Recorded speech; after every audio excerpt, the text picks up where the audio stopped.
학원 사무실에서 타드 교수는 높이 쌓인 신청서 더미를 들고 시에나에게 다가오는 방학 때마다 학생들이 점수를 따기 위해 임시 연구 그룹을 결성하는 것이 흔한 일이라고 설명했다. 서두르던 중타드는 실수로 신청서 한 장을 바닥에 떨어뜨렸다. 시에나는 이를 알아차리고 그를 위해 신청서를 주워줬다. 둘이 함께 신청서를 살펴보자 타드는 이것이 유명한 초자연 과학연구 그룹의 신청서임을 놀라움과 함께 깨달았다. 에루키와 특히 시로네의 이름이 회원 명단에 올라 있는 것을 보고 그의 놀라움은 더욱 커졌다. 그 순간 시에나에게서 차가운 기운이 갑자기 뿜어져 나왔다. 그녀는 신청서를 손에 꽉 쥐었고 의미심장하고 흥분한 미소가 얼굴에 떠올랐으며 안경 뒤의 눈은 기이한 성광을 발했다. 장면은 갑자기 광활하고 평화로운 산악지역의 새벽 풍경으로 바뀌었고 이는 새로운 장이 곧 시작될 것임을 알렸다. 평화로운 산 풍경 속에서 시에나는 에셀라가 마음을 가다듬고 수련하는 곳을 찾아왔다. 에셀라는 그녀에게 차를 권하며 시에나가 여기까지 온 것은 분명 중요한 일이 있기 때문일 것이라고 생각했다. 고요한 공간에서 에셀라는 시론이 마침내 연구그룹에 합류했다는 소식을 즐겁게 전하며 어느 그룹인지 궁금해하며 물었다. 걱정스러운 표정으로 시에나는 그곳이 바로 초자연 과학 연구그룹이라고 밝혔다. 이 소식에 에셀라는 깜짝 놀라 얼어붙어 고그녀의 손에 들린 찻잔 속 차는 거품이 이는 듯했다. 시에나는 불만을 계속 표출하며 그 그룹은 그들 둘이 교수가 되기 전부터 오랫동안 악명이 높았다고 되풀이했다. 그녀는 학생 학부모들의 끊임없는 불평을 떠올리며 극심한 짜증을 드러냈다. 그녀는 장래가 유망한 학생인 시론이 왜 학업에 집중하지 않고 그런 곳에서 시간을 낭비하는지 이해할 수 없었다. 시에나의 분노 앞에서 에셀라는 당황하며 어쩌면 지금은 그룹이 예전과 달라졌을 것이라고 달래려 했었다. 하지만 에델라는 초자연 과학 연구 그룹에 대해 다소 낙관적이었다. 그녀는 새 회장인 나이드가 모범적이고 인간관계도 좋은 학생이니 그룹이 더 이상 특이한 구성원들의 모임이 아닐 것이라고 믿었다. 그녀는 멤버들이 함께 배우고 올바른 길을 갈 수 있기를 바랐다. 하지만 그룹 활동실의 현실은 희망에 찬 말들과는 정반대였다. 시로네가 들어서자 눈앞의 광경에 얼어붙었다. 나이드 회장은 소파에 늘어져 있었고 에루키는 태평하게 체스판 옆에 앉아 있었다. 시로네는 어째서 둘이 수업이나 연구에 가지 않느냐고 놀라서 물었다. 나이드는 몸이 안 좋다는 핑계를 댔고 에루키는 자신이 여전히 수업을 빼먹는다고 태연히 인정했다. 자신이 치웠음에도 어지러운 방을 보며 시로네는 실망을 금치 못했다. 그는 둘에게 공부도 연구도 수업도 가지 않는 것에 대해 따져 물었다. 시로네의 불만에 나이드는 재치있게 참여한 것을 후회할지라도 나갈 수는 없다고 답했다. 한숨을 쉬며 시로네는 그들을 내버려두고 스스로 한쪽 구석에 앉아 공부하기로 결심했다. 소파 쪽에서 나이드는 시로네를 힐끗 보더니 친구의 모범적인 태도에 대해 한마디 던졌다. 에루키는 네이드에게 새 발명품의 진행 상황을 물었다. 게으르게 의자에 누워 있었음에도 불구하고 네이드는 흥분해서 그것을 완성했다고 확인시켜 주었다.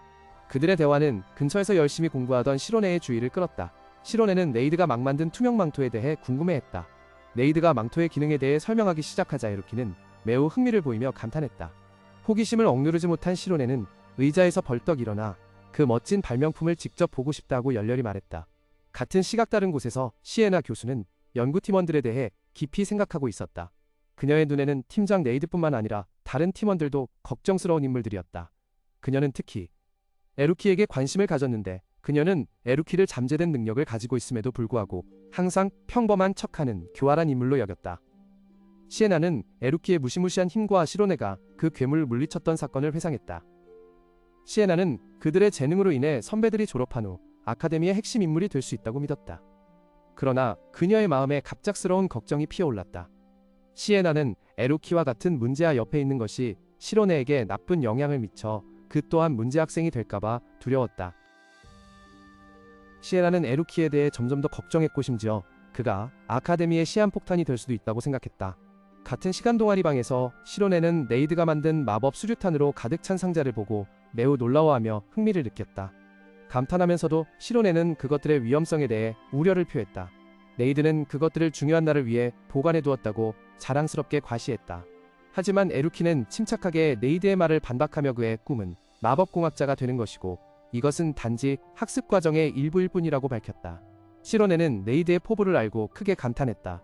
그의 호기심은 이어서 에루키가 들고 있던 붉은색 표지책으로 향했고 네이드와 에루키 둘 다 약간 당황했다.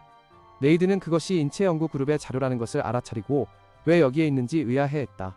주저함 없이 시로네는 책을 집어들고 펼쳐보았다. 그는 안에서 학술 자료가 아니라 여성 신체에 대한 상세한 그림들을 발견하고 충격을 받았으며 크게 당황했다.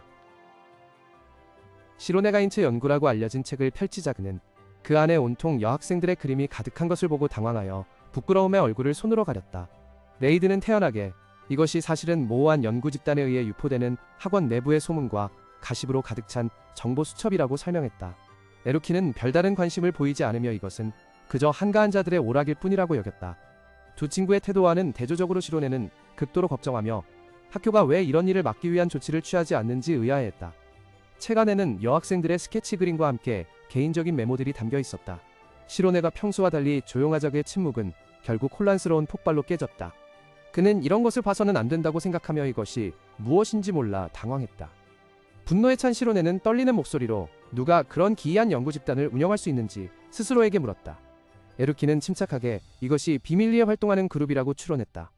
내용이 주로 졸업 예정인 학생들에 대한 것이었기 때문에 그 배후에는 고학년 학생들이 있을 가능성이 높았다. 이 정보는 시로네를 경악하게 만들었고 고학년 학생들이 그런 집단을 만들었다는 것을 믿을 수 없었다.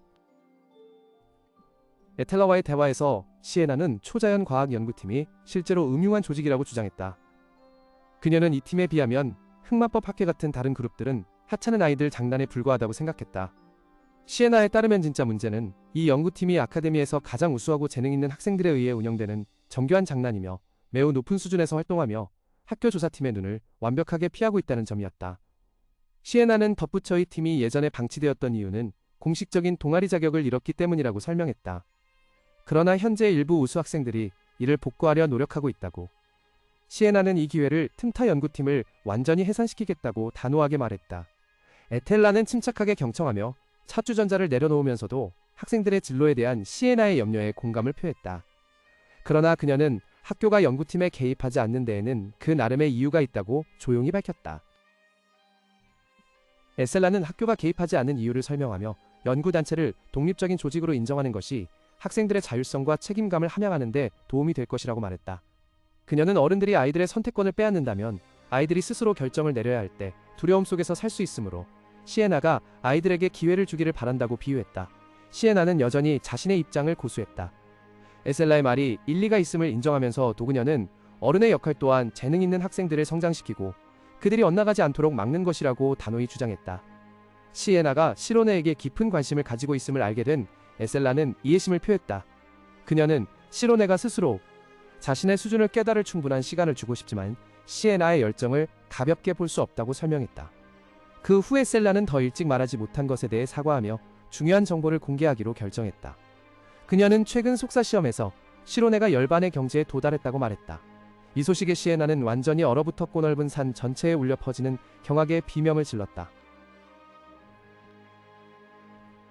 시에나는 즉시 초자연 과학연구의 활동실로 달려갔다. 문이 격렬하게 열렸고 그녀는 살기 어린 표정으로 안으로 들어섰다. 아무도 환영하지 않는 방에 시에나 교수가 갑자기 나타난 것이다. 단호한 눈빛으로 시에나는 모든 일이 너무 멀리 가기 전에 이 변질된 연구 그룹을 즉시 해산시켜야겠다고 속으로 다짐했다.